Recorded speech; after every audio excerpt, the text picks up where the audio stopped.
안녕하세요. 대박천국 프리미엄 신유나입니다. 오늘도 샤프슈터 박문환 이사와 함께합니다. 오늘은 골치 아픈 시장에서의 현명한 선택이라는 주제로 강의가 준비되어 있습니다.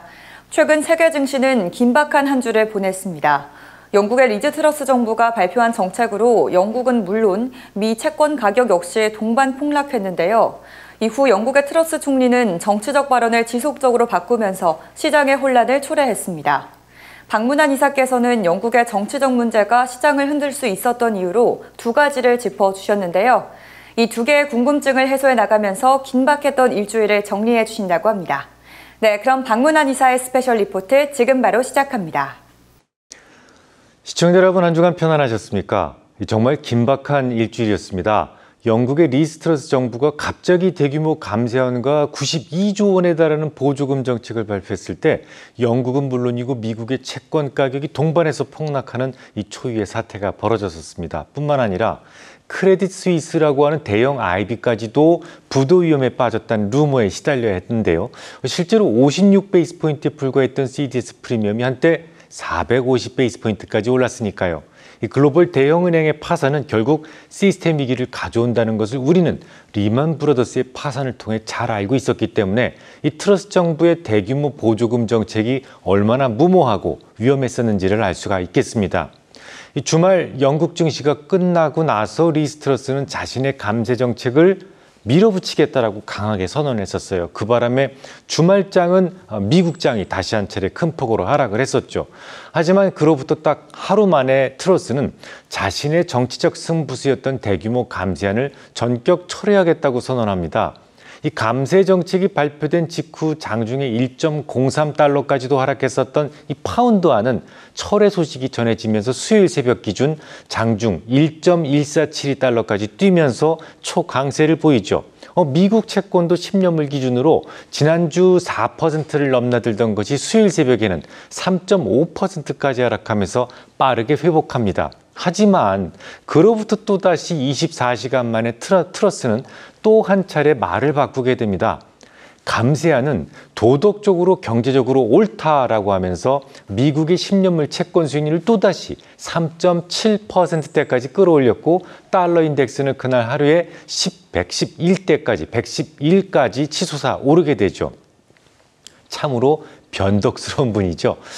우리는 두 가지 정도가 궁금해집니다. 첫째, 영국의 대규모 보조금 정책, 이게 과연 뭐길래 총리의 발언이 뒤바뀔 때마다 이토록 시장에 커다란 파장을 만들 수 있었을까라는 부분이고요. 두 번째, 매우 자존심이 강한 미국 시장이 왜 영국의 정치적 문제에 함께 반응을 했을까, 이 부분입니다. 오늘은 이 두 가지 부재를 중심으로 이 가슴을 쓸어내릴 정도의 긴박했던 일주일을 다시 정리해 보겠습니다. 일단 영국은 아시다시피 금융 강국이에요. 각종 금융 상품에 대한 개발도 거의 선두권이죠. 그러다 보니까 부채 관리 전략이 어느 나라보다도 잘 정착되어 있습니다. 부채 관리 전략 조금 생소하실 텐데요. 연기금이나 장기보험사들은 기금의 조성과 그 기금의 지불에 상당한 미스매치가 존재할 수밖에 없어요. 지금 기금을 조성해서 미래 시점에 지불해 줘야 되기 때문이죠. 그러다 보니까 금리의 중기적 하락에 매우 취약하다라는 불치병을 달고 살아야 했습니다. 조금 더 와닿을 수 있는 실제 예를 들어드리죠. 1980년대까지만 하더라도 연준의 기준금리는 무려 19%에 달했습니다. 1.9 아니에요. 19입니다. 당시에 모집된 연기금을 20%의 금리로만 운영한다고 해도 1억 원이 1년 뒤에는 무위험으로 1억 2천만 원이 되는 거죠. 2년 후에는요, 가만히 앉아서 1억 4,400만 원이 됩니다. 이런 이자율을 감안해서 보험료가 결정되는 거고, 보험 계약자는 더 낮은 보험료로 더 높은 보장을 받을 수 있었죠. 하지만 이 세상의 이자율은 시간이 갈수록 점점 낮아져만 갑니다. 달러가 너무 많이 발행되면서 돈의 보유가치, 즉 금리가 폭락했기 때문이죠. 심지어 유럽은 얼마 전까지만 해도 대다수의 나라에서 마이너스 금리를 보이기도 했어요. 연기금은 과거 높은 금리 때 체결되었던 약속된 연금을 지급하지 못할 위험에 노출되고 말았습니다. 약속 이행을 위한 특단의 대책이 필요했고, 이자율 수합과 같은 수단을 통해서 미래 연기금의 지불 의무를 안전하게 지킬 수가 있었던 것이죠. 이처럼 연기금이나 보험사들이 고객사에 대한 미래 지불 의무를 안정적으로 수행하기 위한 파생 거래들을 통틀어서 부채 관리 전략이라고 하는 겁니다. 굳이 여기에 부채라는 표현이 들어간 이유는 고객들에게 반드시 지급해야 된 의무 때문이죠. 그럼 다시 본론으로 들어가 보겠습니다. 지금이야 어거지로 금리를 올리고는 있습니다만 엄청난 돈을 찍어냈으니 종국에는 제로 금리를 향해서 갈 수밖에 없다는 생각을 했을 거예요. 금리가 단기적으로 5%까지 오르더라도 결국 제로 금리를 향해 수렴할 수 있을 것이다라는 믿음이 있었기 때문에 오히려 현재 높은 금리로 고정하려는 노력을 했을 겁니다. 이를테면 고정금리를 받고 변동금리를 준 거래 같은 것이 있을 수 있단 말이죠. 당연히 이 거래는 금리가 하락하면 손실을 통제할 수 있지만 반대로 오르게 되면 커다란 비용이 발생할 수밖에 없겠죠.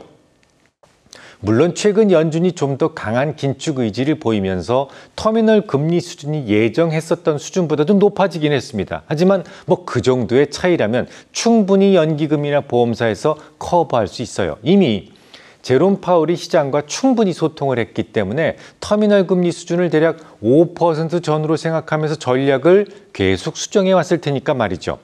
하지만 영국의 트러스 총리가 대규모 재정 정책을 발표한 것은 이건 전혀 예측 가능한 상황이 아니었던 겁니다. 특히 국채 발행을 통해서 재원을 충당하겠다 이런 생각은 지금 시장에서 감히 상상조차 할 수 없었던 일이었죠. 재정이나 튼실했다면 모르겠습니다. 브렉시트와 바이러스 쇼크를 거치면서 영국 정부 부채는 잔뜩 늘어난 상태였기 때문에 신정부의 감세 정책은 감당하기 어려웠죠. 시장은 즉시 동요하기 시작했고 길트체의 폭락으로 연결됐습니다. 여기에서 1차 문제가 발생합니다. 앞서 거론해드렸듯이 보험사나 연기금은 미래 고객들에게 지불해야만 되는 연금이나 보험금의 그 안전을 위해서 금리의 장기적 하락에 대한 해증을 하고 있었잖아요. 하지만 금리가 급등하면서 전혀 계산해 두지 못했던 손실이 발생하게 된 겁니다. 이 파생거래라는 것은요, 대개 거래 유지를 위한 증거금이라는 게 필요한데 개시증거금을 훼손하게 되면 딜러로부터 추가 증거금을 요구받게 되는 이른바 마진콜을 당하게 됩니다. 이 과정에서 연기금이나 보험사가 보유하고 있던 주식이나 국채, 이런 현금성 유동자산을 매각할 수밖에 없었고 그로 인해서 길트체의 2차 폭락이 시작됩니다. 영국의 금융시장은 금리가 더욱 거칠게 오르고 마진콜 규모 역시 더욱 커지게 되는 악순환에 빠지게 된 것이죠. 아이러니하게도 금융이 가장 발달된 곳이었기 때문에 채권 시장이 무너질 정도의 충격이 오게 된 겁니다. 결국 영란은행은 울며 겨자 먹기로 채권 시장을 안정시키기 위해서 또다시 10월 14일까지의 일회당 한도 50억 파운드의 한시적 양적 완화를 발표할 수밖에 없었고요. 그렇지 않겠습니까? 모두 죽을 수 없으니 일단 응급조치 먼저 던져놓고 그 안에 어떻게 하든 영국의 신정부를 설득할 요량이었을 겁니다. 다행히도 트러스 신임 총리는 이를 일부 받아들였고 화요일 새벽 증시는 곧장 안정을 되찾을 수 있었던 것이죠. 하지만 자신의 정책을 모두 뒤집은 것이 아니기 때문에 14일 이후 영란은행의 긴급 양적 완화가 중단된다면 또다시 수면 위로 불거질 수도 있습니다. 자, 이제 두 번째 궁금증을 풀어보죠. 그렇다면 미국은 왜 덩달아 하락했을까요? 실제로 미 국채 금리는 영국과 거의 동시에 발작 증상을 보였습니다. 당연히 미국도 금융이 잘 발달된 나라이기 때문이죠. 실제로 월스트리트저널에 따르면 미국 역시 대략 1조 8천억 달러 규모의 기업 연금 플랜이 채권 가격 하락으로 인한 마진콜에 직면해 있다라는 보도를 한 적이 있습니다. 물론 미국은 영국과는 많은 부분이 달라요. 기축통화를 가지고 있기 때문에 어지간한 감세 정책이나 혹은 보조금이 지급돼도 견디기가 수월한 편이죠. 하지만 이 공포라는 것이 개입되면 이야기는 완전히 달라집니다. 공포는 전이가 빠르다는 속성을 가지고 있기 때문에 영국에서 국채 위기로 인해서 만약에 이름 있는 아이비가 무너지기라도 하는 날에는 공포심이 즉각 전달돼서 미 채권 시장도 폭발하게 되거든요. 최근 미 증시의 등락에 영국이 가장 많이 개입되었다라는 거 믿지 못하시겠다고요? 그럼 강력한 증거를 제시하겠습니다. 지금까지 위기는 뭐였어요? 연준 때문이었지 않습니까? 경기가 위축되더라도 신경 쓰지 않겠다. 금리를 계속 올리겠다라고 하는 바람에 경기에 민감한 10년물은 안 오르고 2년물 위주로 상승을 했었습니다. 하지만 트러스의 재정 부양책이 발표되면서 완전히 바뀌었죠. 채권 시장은 주로 10년물 이상, 특히 30년 장기채 금리가 급등했어요. 지난 21일까지만 하더라도 고작 3.5% 수준이었던 미 국채 10년물 수익률이 29일에는 3.747까지 훅 오르게 된 것처럼 말이죠. 자, 그러면 앞으로 시장은 어떻게 될까요? 전체 450억 파운드 규모의 재정정책 중에서 45% 소득세율 폐지하는 고작 20억 파운드에 불과합니다. 이달 말 안으로 자금 조달 계획을 다시 수정해서 발표하겠다라고 했지만 만약에 그 발표된 수정안이 시장이 조금 실망한다면요. 영국 국채 위기는 언제든 재개될 수 있기 때문에 길트체의 동향을 좀 주시하시기 바랍니다. 게다가 그동안 시장을 억눌러 왔던 원천적 위험인 연준의 과속, 이것도 그대로이거든요. 지금도 수많은 전문가들은 연준의 금리 정책을 우려합니다. 지난 화요일 새벽에도 유엔 산하 기구인 유엔 무역개발기구는 국제 경제 전망 연례 보고서에서 이렇게 이야기를 합니다. 수요 측면의 솔루션으로 어떻게 공급 측면의 문제를 해결하려 하냐? 이건 매우 위험한 접근이다. 팬데믹 등 공급발 문제에 따른 인플레이션을 잡기 위해서는 수요를 억제하는 금리 인상이 아니다. 공급을 확대하는 정책을 펼칠 필요가 있다. 라면서 연준의 고집스러운 금리 인상을 비난했습니다. 제레미 시걸 아시죠? 와튼스쿨 교수요. 이분은 또 이렇게 이야기를 합니다. 110년 연준 역사에서 최대의 정책 실수를 저질렀고 이런 부적절한 판단의 대가를 근로자들에게 치르게 하는 것이 지금 연준의 목적이다 라고 말을 했어요. 이처럼 각계의 비판에도 불구하고 연준의 생각은 더욱 단호합니다.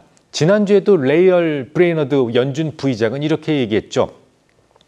전 세계적으로 높은 인플레이션과 싸우기 위한 통화정책, 통화긴축정책으로 인해서 위험이 국제적으로 확산되고 금융시장의 취약성과 이 상승작용을 일으킬 가능성이 높아지고 있다. 연준은 이 같은 취약성에 주의를 기울이고 있으며 이런 외부 충격이 금리 인상 충격을 더욱더 악화시킬 수 있다. 하지만 연준의 금리 인상은 멈추지 않을 것이다 라고 말을 했어요.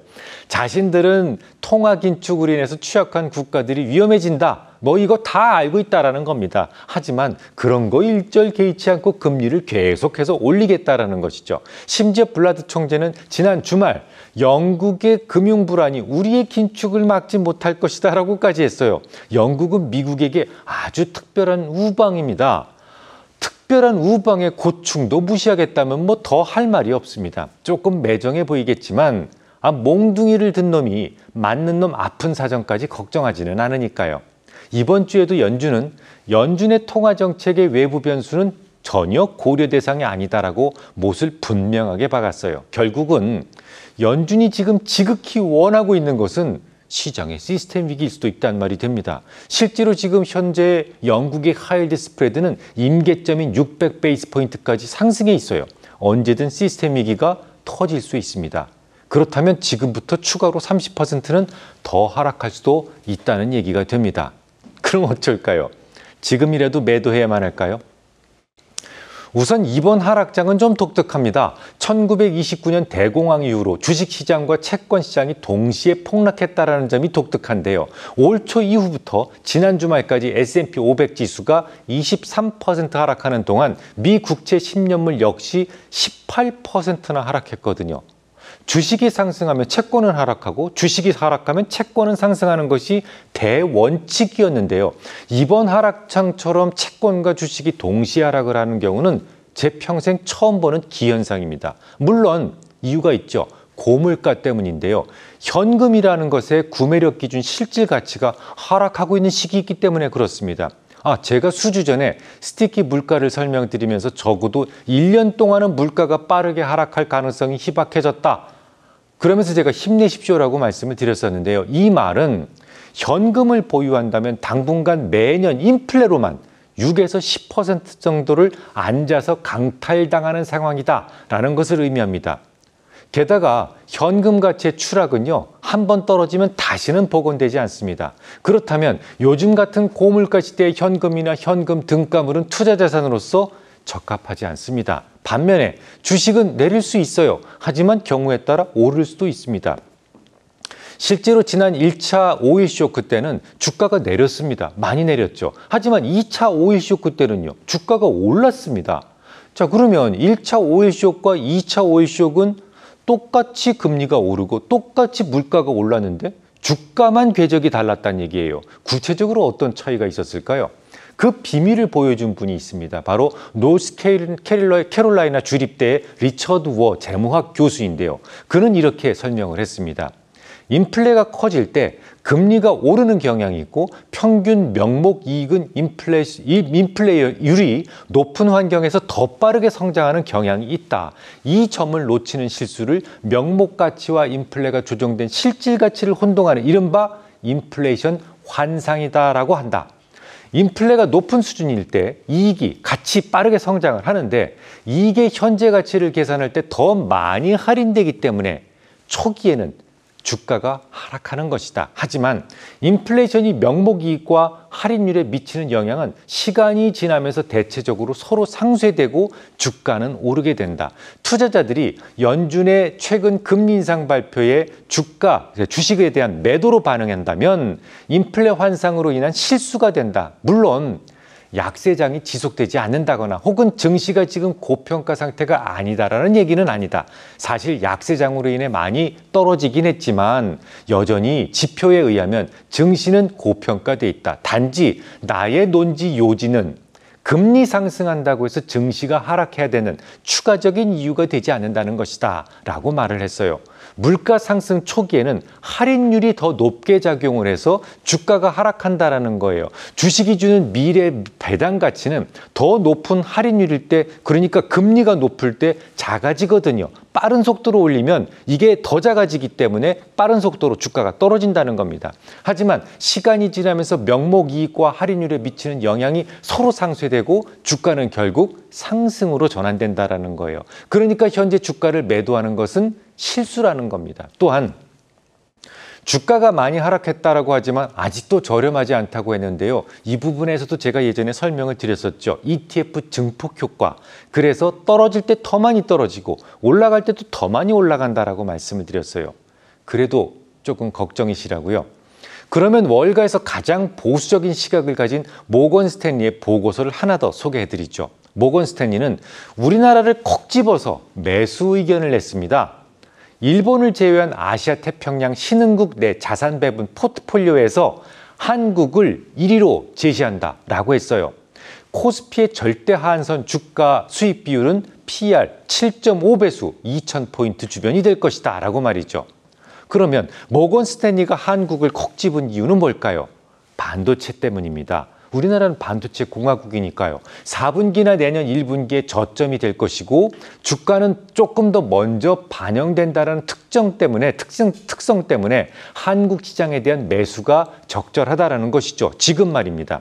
저도 비슷한 생각 때문에 지난 9월 29일 고객들을 위해 제공하는 모델 포트폴리오에 반도체를 적극적으로 편입하긴 했습니다만 아무튼 가장 보수적인 모건 스탠리에서도 앞으로 10%의 하락폭을 최대 하락폭으로 보고 있는 것 같습니다. 만약에 그들의 생각이 맞다면 고물가 시대에는 늘 확실하고 회복 불가의 손실을 주는 현금이나 현금 등가물에 대한 투자는 최악의 선택이 됩니다. 명목 이익과 할인율의 상쇄가 일어나는 순간 드라마틱한 상승을 할 수 있는 주식이 지금 상황에서는 현명한 차선책이 될 것으로 보입니다. 다음 주에 뵙겠습니다.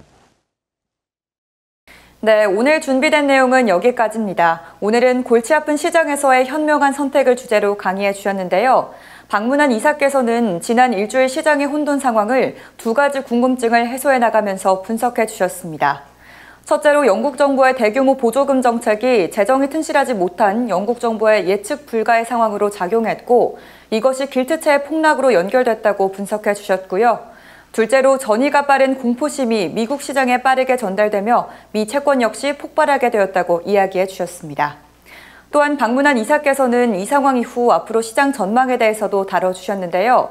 영국 국채위기는 언제든 재개될 수 있기에 길트채 동향을 주시해야 하며 연준의 과속 역시 지속적일 것이지만 그럼에도 현재 주가를 매도하는 것보다는 명목이익과 할인율의 상쇄가 일어나 드라마틱한 상승을 할 수 있는 주식만이 이 시장에서 현명한 차선책이 될 거라고 이야기해 주셨습니다. 보다 많은 정보가 궁금하신 분들은 포털 사이트에 샤프슈터 방문한 또는 방문한 주식이라고 검색하시면 찾아보실 수 있습니다. 오늘 강의가 여러분의 투자에 참고가 되었길 바라면서 저희는 다음 주 더 유익한 내용으로 찾아뵙겠습니다. 시청해주신 여러분 고맙습니다.